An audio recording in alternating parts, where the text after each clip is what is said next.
The K-Files is brought to you by John Barnes Electric, your full-service electrical company, serving Rocky Mount and surrounding areas. Locally owned, locally recommended. Available 24/7. Call today for a free estimate. 442-7002. 442-7002.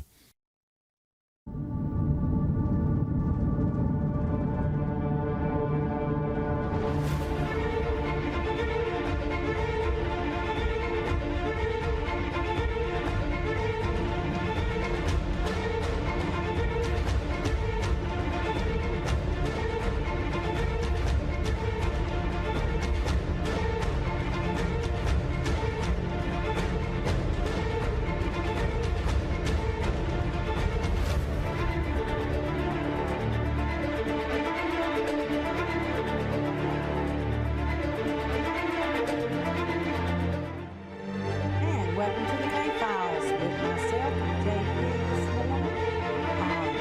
Got some hot now for you this morning, news, and then we'll get into some cases right here on the K-Files. And thank you to the nice lady that came up to me. I was at my business meeting yesterday in Golden Corral, and a lady come up and she said, "I love that K-Files. I love that show." She said, "I hope y'all keep doing that." So anyway, we do hear about it from time to time, and other shows as well. So we appreciate you speaking to us out in the public, because we're at a disadvantage. We can't see you, but you can see us. So she knew what I looked like. So she knew I was with WHIG. So anyway, we appreciate you watching the K-Files. So anyway, so talk to us about what's going on in Raleigh with the concealed carry. Senate Bill 50, and that is an effort to repeal the concealed carry requirements for carrying concealed in North Carolina, and this would apply to anyone 18 years old or older. And basically, if you're 18 years old or older, if this goes through and the governor signs it with no training, you would literally be able to carry concealed in North Carolina. And here's my problem. Yes, I do teach concealed carry. Yes, I'm going to lose some business, and that's fine. I want you to understand, though, there's so many rules and regulations here at play, and you're not going to be able to say, well, I didn't know that. I didn't know I couldn't carry a gun at a school. I didn't know I couldn't carry a gun at the airport. I didn't know. I wish there was a training requirement. I get the fact of, hey, it's unconstitutional. You're going to end up getting in a jam because you're going to have this weapon somewhere you had no business and you didn't know it. You hadn't sat through. The reason to come to class is so that you understand where you can carry, where you can't, and the repercussions that go with it. To know what to say, what not to say. To know the use of force, when you're allowed to deploy deadly force, when you're not. But what is the purpose of this? Why would they take away the training part that would, I don't get it. The conservative voter in me, I get the fact that people say, well, you know, the government shouldn't be able to tell me that I can or cannot carry concealed, or put restrictions on me, you know, to make it more difficult for me to carry. I but get it's a that. gun. You it is a gun. know how to use it. You should know how to use it safely. Right. And you should know. I look at taking the class as I'm here to inform you how to stay out of trouble. Yeah. Because I promise you, if you go out here, you're going to see an uptick in criminal charges against people carrying concealed who have not received training. Mm-hmm. Because in their defense, they're going to say, I didn't know I couldn't do this. I didn't know I could. Or they get involved in a shooting and they say the wrong thing and they go to prison, all because the legislature passed and made it legal for an 18-year-old or older to carry concealed. I'm telling you, the law enforcement officer in me says this is a mistake. Right. I believe it's a mistake. I totally do. Because there's going to be people who go out here, purchase a handgun, and begin carrying it thinking this is my constitutional right. And I get that argument. But I promise you,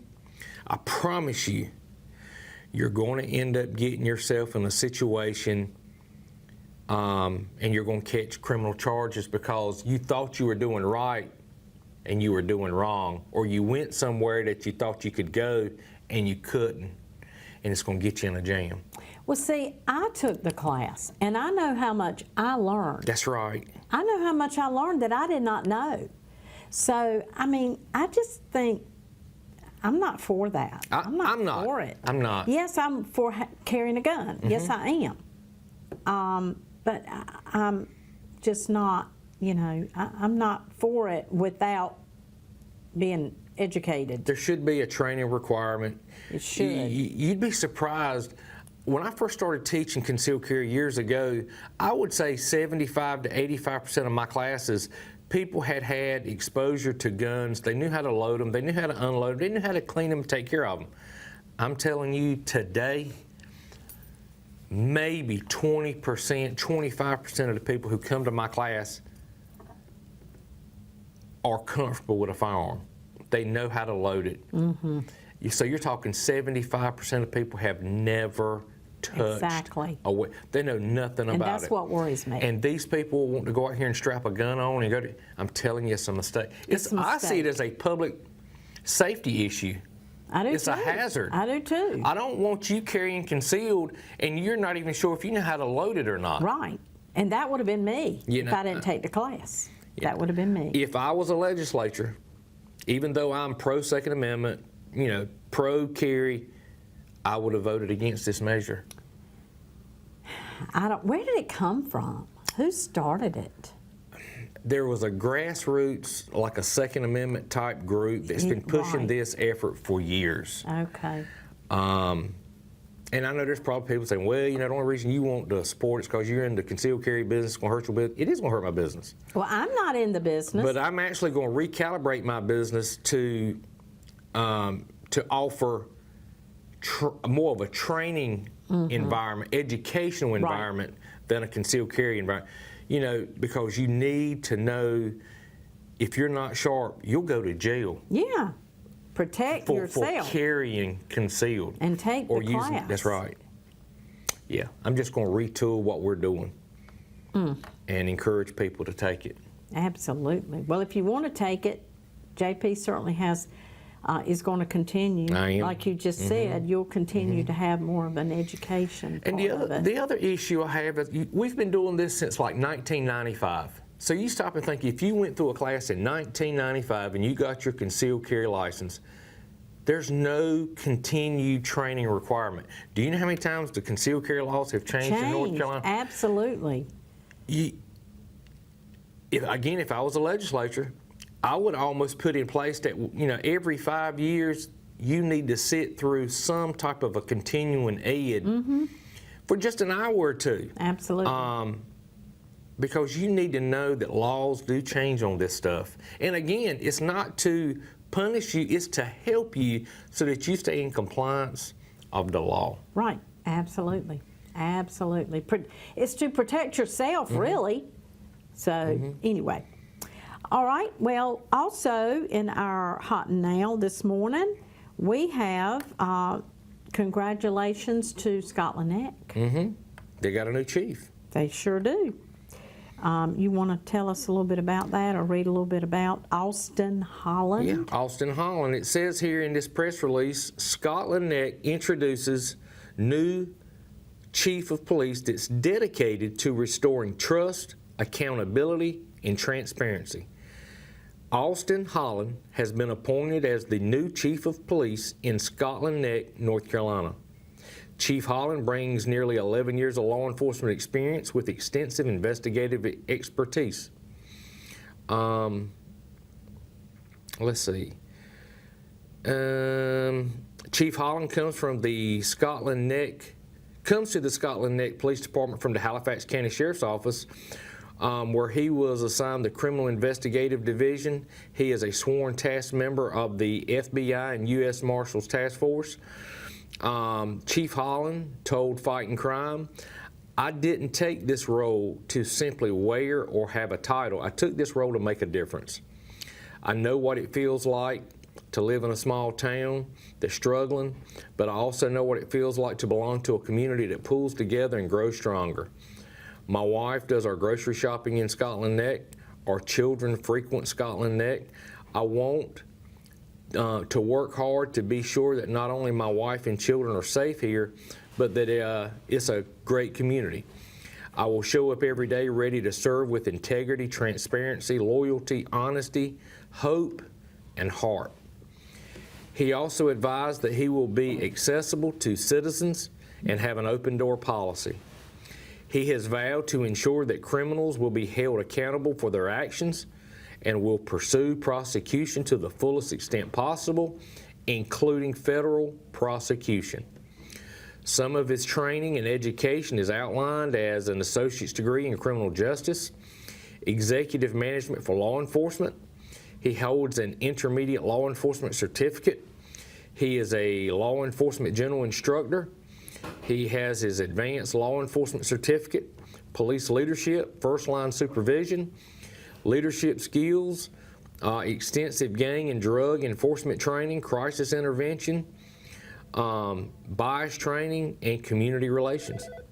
That's impressive background for Very someone who only impressive. has He's a young 11 guy, years as of you law just saw. enforcement experience. Yeah. Well, the other chief, give a little background. The other chief resigned because he was taking some heat. I think his name was Tommy Parker. He was taking some heat because of a failed investigation. I think it was flubbed a little bit, and just he didn't want to take the heat anymore. And I think he realized that they had botched a few things, and he was just ready to go. You know, we were talking off camera, and without saying where or who or the agency or anything else, in law enforcement, I don't care if you work for a small town, the county, or the state of North Carolina. All you have to go on in this line of work is your reputation. And as a judge, as a district attorney, as a lawyer, you are entrusted with public faith. That's right. And the second you lose your public faith, and a judge or a DA or the public has to question your integrity because Yes. you've been caught lying, as far as I'm concerned, your career is over. You Yeah. have no business in law. I don't care if you work at Scotland Neck, and I don't care if you work for the SBI. Yeah. Credibility is all you've got. That's right. And the reason is because in a courtroom setting, when you walk in, you place your hand on that Bible, and you take an oath that you're going to tell the truth, the whole truth, and nothing but the truth. If anybody in that room has any reservation about what's coming out of your mouth is a lie, you have no business being in that chair. No, you don't. And that's just the way exactly I feel right. about it. I agree. I totally agree. We've got to take our break, come back, and we'll have some cases and maybe one more hot and now. The K-Files is brought to you by John Barnes Electric, your full-service electrical company, serving Rocky Mount and surrounding areas. Locally owned, locally recommended. Available 24/7. Call today for a free estimate. 442-7002. 442-7002. Back to the K-Files. We're going to share some cases with you this morning. And JP will tell us where we are going to start. JP is the keeper of the... I think we are at John Mack Caudill. Okay. I think that's where we're at. Anyway, so let's see what we've got here. John Mack Caudill. This case is from July the 4th, 2018 at approximately 6:18 a.m. EMS and Rocky Mount police officers were dispatched to the scene of a possible cardiac arrest. No, this is going to be the one where the gentleman, so we did this one last week where he was at the senior center walking. Oh, yeah, we did do that Okay, one. Yes. all right. And he was, found by two people who thought he was having a heart attack, and come to Right. find out he had been shot. So we did cover We that talked one about last stray week. bullets, evidently. Yes. Okay, let's talk about Tobias Devon Cox. Tobias Devon Cox. This is from January 21, 2019. Tobias Devon Cox was traveling down West Thomas Street in Rocky Mount around 10 p.m. Once he got to around the 700 block, shots rang out and struck Cox, and he crashed. He was found not too far from the car by police. He passed away as a result of the shooting. So Tobias was actually traveling down West Thomas at 10 o'clock, there around the 700 block, as he was, his vehicle must have been shot at. Evidently. But did he get out of the car? Because he said apparently, it says he he got was out and found found not too far from yeah. the car, so he got out. So he crashed, He and he crashed and probably got panicked, out. thinking that whoever Yes. had shot at him, they were Yes. coming back. Right. So he got out to run and passed away probably right there on the scene. So if you know anything, there's a lot of cases around Thomas Street, Sunset Avenue, Pine Street, Beale Street, that area. We have a lot of cases in this book around there. But anyway, this was on Thomas Street, 700 block. So if you know anything, and I know there are people out there that know about this, please, there's the number, 406-6736, Crime Stoppers, call that. It is anonymous, folks, and we have up to $15,000 that we can pay you for a tip if there's upon arrest, not upon conviction. Don't have to go through the courts and all that. It's just an arrest. And then you get your money within a couple of days. So we really need your help. That's how the Team Cold Case works. So you can certainly collect some money if you just tell the truth and tell what you know. I just had a thought as I was reading this, and we were just talking about carrying concealed. Yeah. One of the things I try to hammer in people that take my class is, if you get stopped for speeding or going through a traffic check, or you're going to make contact with a law enforcement officer on a vehicle stop, put your hands out the window, put your hands up on the wheel. Yes. Stop and think, if you're 18 years old, you're a kid, you don't know any of this. All you know is that a law enforcement officer has stopped you, and you're thinking, okay, this gun, I need to get it out. Yes. And as that law enforcement officer is making that approach, that Yes. kid takes that gun and he goes to do this, that law enforcement officer is going to shoot him. No fault of that young man, No.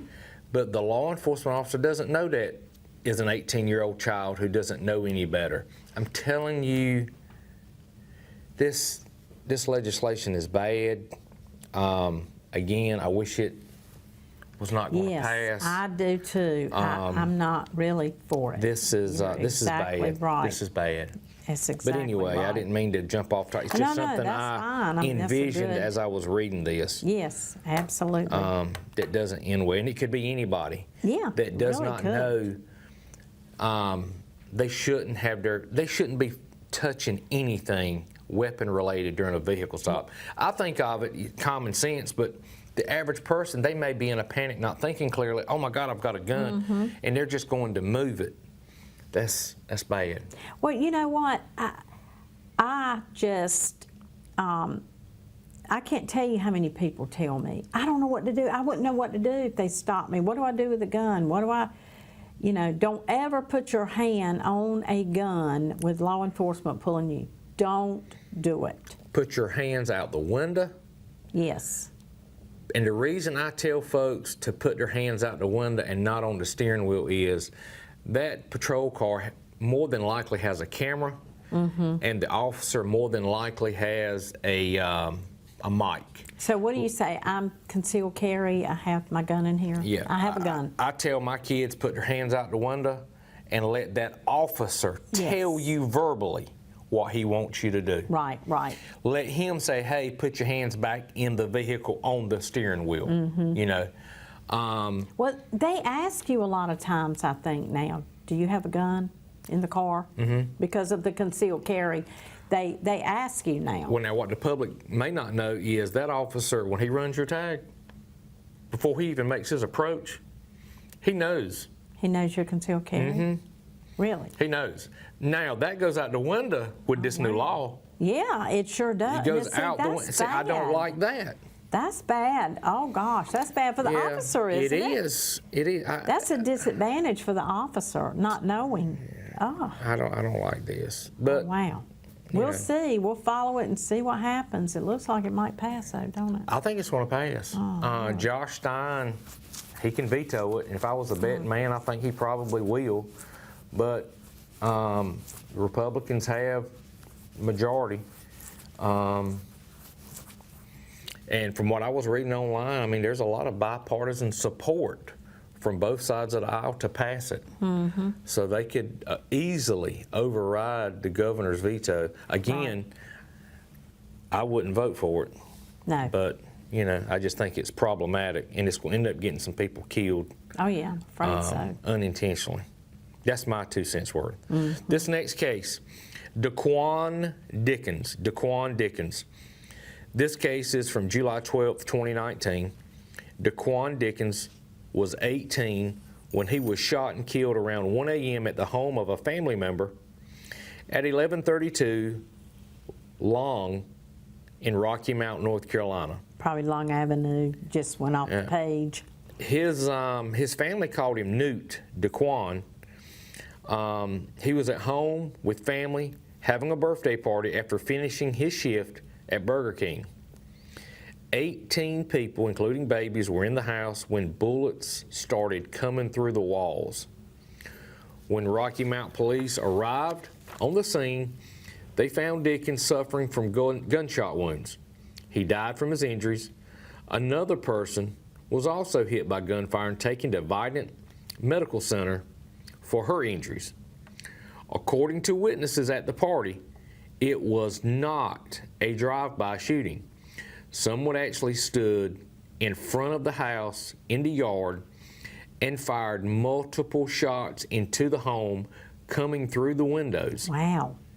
When Rocky Mount police arrived on scene, they found Dickens suffering from gunshot wounds. He died from his injuries. And the reason they know this is because I'm sure they must have found casings, Yes. and that was able to, they were able to place, you know, locations of shots being fired.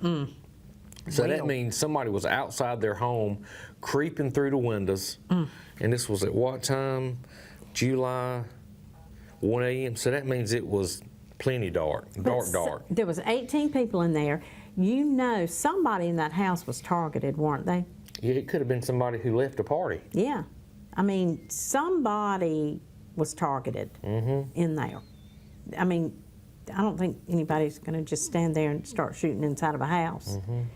But with 18 people in there, somebody in there knows who they made enemies with. Somebody in there knows what happened. And you need to call and give us the tips so that the family can get closure on this case. And they have no value of life. If they're shooting into this house with babies in there. That is so sad. It's a wonder one of them didn't get. Yeah. Yeah, but July of, so it's 5 years old. This case is 5 years old exactly almost. So it's pretty recent. So somebody knows something. Okay, this next case. Oh, I guess we got to go to break. Okay. It's 8:40. We got It to is. break, and we'll come back with the next case right after this.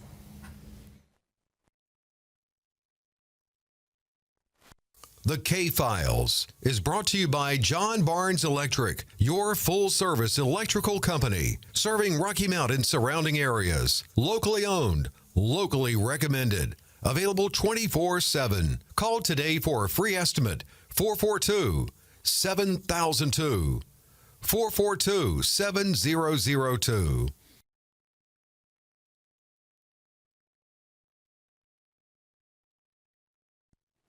And don't forget our sponsor, John Barnes Electric. You know him, don't you? He's a good guy. I've known him for a while. Yeah. So if you need any electrical work of any kind, John Barnes Electric is the place for you. So give him a call and let him come out. I guess if you need something, if you have an emergency, he will respond to those calls as well. So anyway, 24/7 is what he says. So just like Servpro. So that's good to know. John came a few years ago to my kitchen and put in all new receptacles with these little USB ports in it. And it is the neatest thing because it's convenient. There's plenty of kitchen counter space. Yeah. Just throw your phone charger right in the USB. It doesn't tie up a plug receptacle. And neatest thing in a long time. Yeah, it doesn't necessarily have to be anything wrong. Yeah. If you need something like that for convenience purposes, don't try to do your own electrical work, for goodness sakes. Do not. We would not advise that at home. Don't do it. You might be on the other side of something you don't want. I'm terrified. Yeah, I am of too. electricity. I don't mess with electricity. Terrified I let of the it. experts do that. So, anyway. All right. All right, I think we are down to John Jermaine Osby. John Jermaine Osby. This case is from December 16th, 2019. Osby was found dead 1 week after a silver alert was issued for him. The Weldon Police Department issued a silver alert for 42-year-old Osby on December the 9th, 2019. Osby was last seen on December 5th, 2019 at 214 West 2nd Street when he left home on a walk and never returned. On December 16th, 2019, Osby was found deceased. His death has been ruled a homicide. Again, John Jermaine Osby, December 16th, 2019, basically just walked away from home. Walked away from home, last seen December 5th. And A silver alert, excuse me, a silver alert means that there is something, maybe a mental issue or or elderly. a elderly issue or Alzheimer's or something like that. Yeah. The person did have a problem. That's right. And sometimes people like that are preyed on. So, He could have had like a mental illness or could have been, just what they call, had a Yes. medical issue or Yes. something like that. But yeah, he walked away from home and never seen or heard from again until they found him deceased. this is in Weldon, so if you know anything about it, this show is online, so on YouTube. So some of you down there in Weldon may have seen it on YouTube. If you know anything, we need help with this case. Law enforcement needs help with this case. Leonte Bryant. Leonte Bryant, this case is from August 9th, 2019 at 12:53 p.m. Rocky Mount received a call about a shooting at the 500 block of Cascade Avenue in Rocky Mount, North Carolina. When they arrived, they found Leonte Bryant suffering from gunshot wounds. He was transported to the hospital where he passed away. Leonte Bryant, August 9th, 2019, almost 1 o'clock in the afternoon. Well, I'm not familiar with Cascade Avenue. Cascade Avenue is off of Grand Avenue. Everybody knows where Grand, Atlantic, all of that is, right over here. I'm trying to think of some of the other streets, Holly Street, around that area, the Grand Avenue area. So that's where Cascade Avenue is, 500 block. So if you know anything, if you see something, say, if you saw something, say something. You know, my kids and I were watching my brother Jerry on the John Sheck show, and it led to another conversation later. We were talking about, you know, me growing up as a child, going in downtown, Belt Tyler's, and they couldn't believe that Belts used to sell like nuts and candy. Okay? Yeah. I said, well, I got one for you better than that. When I was a kid and we'd go into Belt Tyler's downtown Wilson, there was a man that operated the elevator. He ran it. He sat on a little stool, and you know, and I'm sure you remember it. Yep. And I thought that was the neatest thing. And I said, look, you know, growing up, Belt sold nuts. They sold Boy Scout stuff. And if you went out the back door, and I hope I'm not making this up, it was like they had like a garden center or something. Yeah, they did. Sold They sold motorcycles in the back, like dirt bikes. Well, now, did they do that in Wilson or Rocky Mount? This was in Rocky Mount. Rocky Mount. Yeah, this I was was going in to Rocky say, Mount. I didn't remember it in Wilson, but Rocky Mount absolutely had another little building That's out right. back. Yeah, it was out the another back. building, and you went in there, and they sold everything. But now, the one in Rocky Mount had a lady that operated the the elevator, and it had the wheel thing. You pull it down, you pull the lever down, pull the lever. I can hear the little metal gate Yeah, that the expands. gate I can see the man right close. now opening and closing it. Oh, absolutely. And the elevator had a carpet floor. I remember that as a child. Yeah. And we talked about Raper Drugs. Yeah. I said, look, we never went in the front door at Raper Drugs. Yeah. Never. We always went in the back door. We'd see Mr. Raper, and it just, my child, there was a shoe store where my mom bought our shoes like 2 or 3 doors down from Raper Drugs, and I cannot think of the Well, name. Now, Bob Howard's was at Terrytown, but that wasn't downtown, was it? It was like 2 doors down from Car Drugs. Yeah. Yeah, we got shoes there too, but we got But shoes downtown. Downtown was not Bob Howard's that moved to the mall, was it? I don't think What so. was that shoe store? But we got our I have shoes to there. ask. I remember that. I wish. I remember that. Mm-hmm. And you got your corduroy Levi's from Rosenblum Levy downtown. Did you ever remember The only Rosenblum other, Levy? I remember getting our suits, our church suits was on the corner. Across Epstein's. that's it. Yeah. Yep, we got our, Epstein's. Epstein's. Yes, Yeah. Epstein's. I what said we it. called our Sunday clothes. Yeah. Came from Uh-huh. there. I remember Joiner's Athletics on Tarver Street or whatever side street that was. You remember Joiner's Athletics? I don't remember that. Just, I don't know, just a lot of those stores, gosh, I loved them. Cress I do remember that. and McClellan's. Remember McClellan's? I don't remember McClellan. That was like a little 5 and dime McClellan's, and they had chocolate candy in a case. And when I went in there, my mom said, "You've eaten too much candy. You're not getting any candy when you go in there." And I would just scream and yell. So she quit even going in there because she said, "You would always want all the candy." Who is the baseball guy from Rocky Mount? Buck Williams. Was it Buck Williams?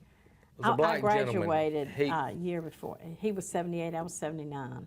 Okay, well, his wife worked at Raper Drugs. Her name was Miss Jean. Oh, really? Buck Leonard. Leonard. Buck Leonard. So Buck you're Leonard. talking about Buck Buck Leonard. Williams Okay, was Buck too Leonard. young for Okay. that. Buck Williams was my class. Because this woman was older when I was a child. Yes, well, that's Buck Her name was Leonard. Miss Jean. Buck Leonard Baseball. As a matter of fact, we have Buck Leonard Boulevard in Rocky Mount. So, but yeah, downtown, reminiscing about downtown and Terrytown is so much fun. I is. love doing that. So, yes, those were the days. But anyway, we've got to go. We'll talk about some more cases next week. We may have Halifax County in the house next week. It's their week.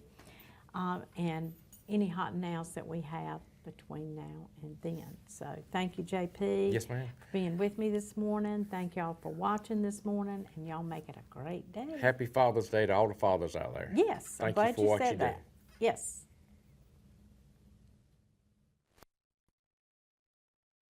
The K-Files is brought to you by John Barnes Electric, your full-service electrical company, serving Rocky Mount and surrounding areas. Locally owned, locally recommended. Available 24/7. Call today for a free estimate. 442-7002.